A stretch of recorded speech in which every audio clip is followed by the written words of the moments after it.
Salut à tous, bienvenue dans cette nouvelle vidéo. On va reparler du match nul du Real Madrid ce soir face à Las Palmas, un but partout. Le Real Madrid qui s'en sort très bien grâce à un penalty de l'égalisation de Vinicius Junior avec un Kylian Mbappé encore une fois catastrophique. Nono est avec nous, salut Nono. Salut Sacha. Alors le Real Madrid qui fait un mauvais début de championnat malgré qu'ils soient invaincus. 3 matchs, 2 matchs nuls et une victoire au forceps. Et contre des équipes qui vont jouer le maintien cette année en Liga espagnole, Nono.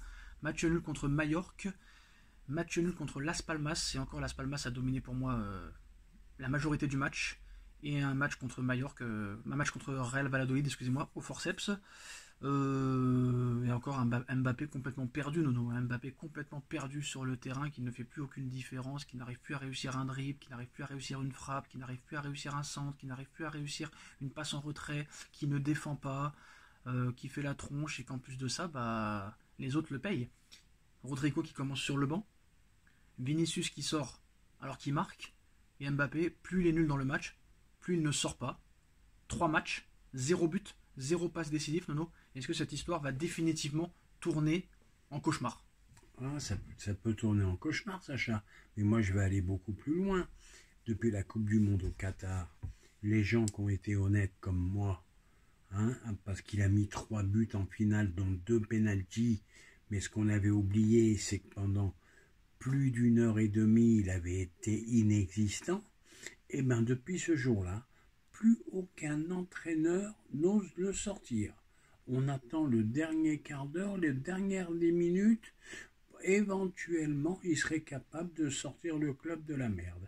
Et bien ça, il n'est plus capable de le faire. Et même au Qatar, coup de cul, 2 pénaltys et un but venu d'ailleurs. Bon, ça fait depuis 2 ans que c'est plus le même. Là, je ne veux pas m'acharner sur lui, je ne sais pas ce qui se passe. Pourquoi tu vas pas t'acharner sur lui? Je comprends pas. Pourquoi pas? Eh bien, il y a peut-être un problème qu'on connaît pas.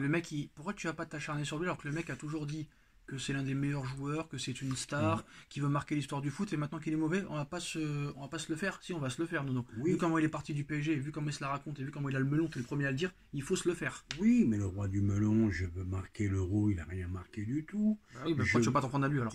Parce que je veux pas être trop violent. Je veux marquer l'histoire du Real.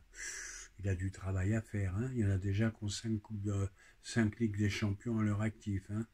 Donc, ça va pas. Ça va pas. Il a perdu sa vitesse. Il a perdu l'impact. Alors, on va nous dire qu'il joue pas à son poste. Mais je suis désolé, à son poste, Vinicius est plus fort que lui. Moi, ce qui me fait rire, à l'époque, les journalistes de l'équipe disaient le meilleur joueur du monde. Maintenant, il dit stop 1, après il dit stop 1, top 2, top 3. Et maintenant, ils arrivent à dire top 5. Tu vois, ils commencent à changer d'avis. Mbappé, depuis 1 an et demi, on ne le voit plus. Il n'a plus ses jambes. Il ne fait plus la différence. Alors, je vais poser une question qui va peut-être en faire bondir pas mal. Est-ce que Mbappé serait sur le déclin si tôt, à 26 ans, bientôt? C'est ce qu'on disait après le match contre le Real Valladolid, et je t'avais dit que pour moi, il était fini. Eh ben moi, je vois pas, et ça s'améliore pas. Ça s'améliore pas. Les contrôles, ça va pas. Les frappes de balle, il n'arrive pas à les cadrer. Jeu collectif incroyablement insuffisant. Aucune influence sur le jeu. Et on le met encore à la table de Neymar et de Messi. Moi, je comprends pas. Et de même Ronaldo, d'ailleurs. Moi, je comprends pas. Alors, soit c'est un joueur pour moi qui a eu un début de carrière magnifique, mais qui a été surcoté. Moi, je l'avais toujours dit, moi, à part sa vitesse, il n'y avait rien qui m'impressionnait dans son jeu. Ça risque d'être une année très difficile au Real. Et il n'y a pas que lui. Et ça peut foutre le bordel avec Vinicius. Regarde le visage de Vinicius quand il est sorti. Ça voulait dire ce que ça voulait dire. Donc plus aucun entraîneur n'a des couilles. On me dit les grands entraîneurs, Deschamps le sortira jamais. Ancelotti le sortira jamais. Il y a qu'Enrique, mais là il y avait une histoire de club qui l'a sorti.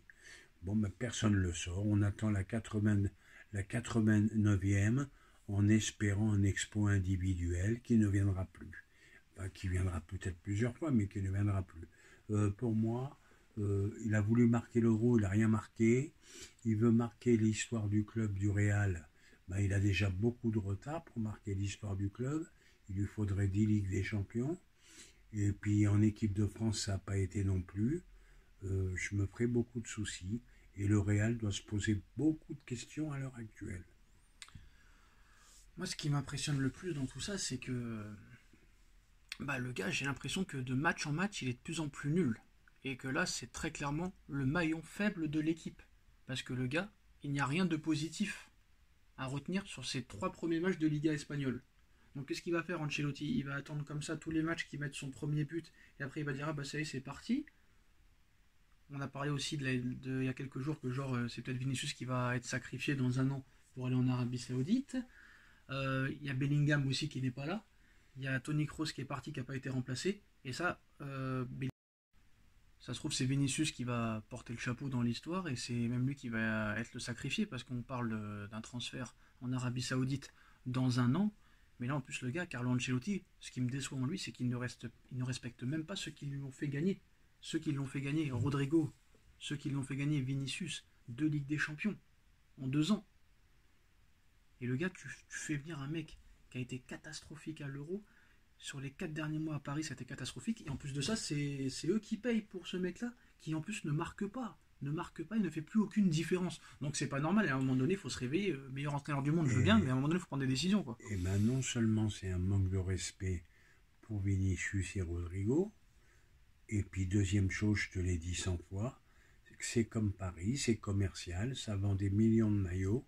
Et je crois que le Real était différent des autres. Et le Real est comme les autres. Voilà. Et ben moi, voilà, je dois reconnaître mon erreur. Le Real est comme les autres. Et ils lui mettront le tapis rouge comme Paris l'a fait. Et puis voilà, quoi, c'est tout. Faut se dire que Mbappé ne sortira jamais, jamais, jamais, à moins d'une blessure qu'il ne faut pas lui souhaiter, bien sûr. Mais le mec méconnaissable depuis 2 ans. À moins que ça soit la Ligue 1. Non, depuis 2 ans peut-être pas, mais depuis au moins 6-7 mois, ouais. À moins que ça soit la Ligue 1 qui soit d'un niveau exceptionnel. Ça c'est intéressant, ça, par contre. Donc ça veut dire que la Liga espagnole est déjà mieux, mais un meilleur niveau. La Ligue 1 a un meilleur niveau que la Liga, apparemment, quand tu vois ça, parce que Mbappé, même nul en Ligue 1, il avait déjà au moins 2 buts en 3 matchs. Là, 0 but en 3 matchs. Et après, non.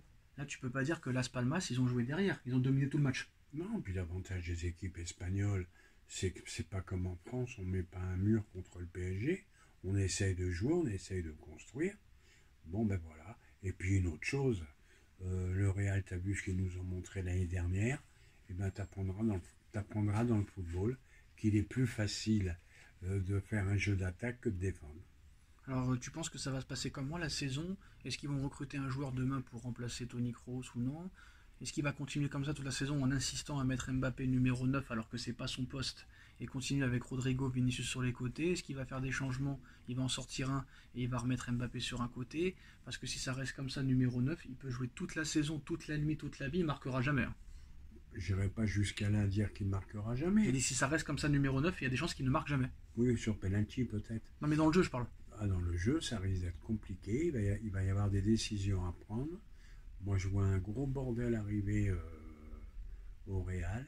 T'as des mecs comme Güler qui sont remplis de talent. T'as des mecs comme Hendrick qui sont remplis de talent. J'irai pas jusqu'à dire qu'ils sont plus forts que le Mbappé à son plus grand niveau. Mais le Mbappé actuel, pour moi, ça devient tout simplement un joueur lambda. Mais le Real, ils s'en foutent de l'ancien Mbappé. Ce qu'ils veulent, c'est le Mbappé de maintenant. C'est peut-être trop tard. Ils l'ont recruté 2 ans trop tard. C'est tout ce que j'ai à dire. Et ben voilà les postos, c'est la fin de cette vidéo. Et l'information principale, c'est que pour les 3 premiers matchs de Mbappé en Liga, contre Mallorca, Real Valladolid et Las Palmas, 0 but, 0 passe décisif, et encore plus grave, 0 impact dans le jeu. Dites-moi en commentaire ce que vous en pensez, on like, on partage, on commente, on s'abonne, on se retrouve très vite pour une nouvelle vidéo. Merci Nono, merci à tous. Merci Sacha, tchuss.